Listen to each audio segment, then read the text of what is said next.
The department store that owned America but forgot how to sell things. That is the painful truth of Sears, a company that was once the Amazon of its day.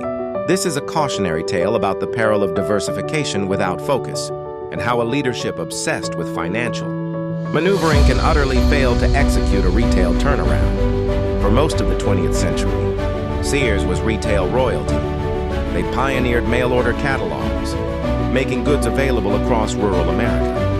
They built iconic brands like Kenmore appliances and Craftsman tools.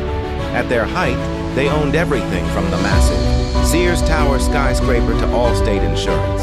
But success bred a fatal lack of focus. By the 1990s, Sears had become a slow, confusing behemoth. They tried to be all things to all people, failing to excel in any one area.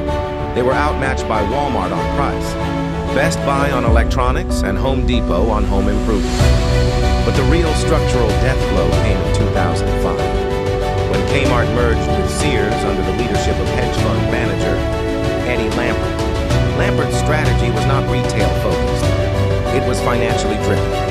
He saw Sears not as a business to be revived, but as a vast collection of valuable real estate assets to be harvested.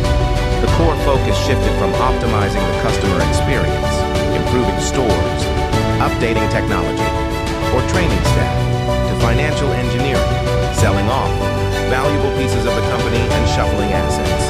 The most notorious example was the 2015 creation of Seritage Growth Properties, a real estate investment trust, RET, to which Sears sold over 200 of its most valuable stores. Sears then leased those stores back, using the cash infusion to cover its losses. This move unlocked immediate value for investors but burdened the dying retail operation with expensive rent payments, further starving the stores of capital needed for modernization. The final result was a company torn in two, a struggling, underinvested retail operation forced to pay rent to its own former real estate.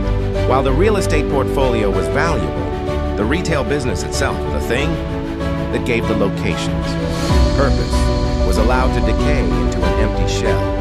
By the time Sears filed for bankruptcy in 2018, it was a slow, painful end to a giant that died not from a lack of assets, but from a fatal distraction from its core mission, selling things well.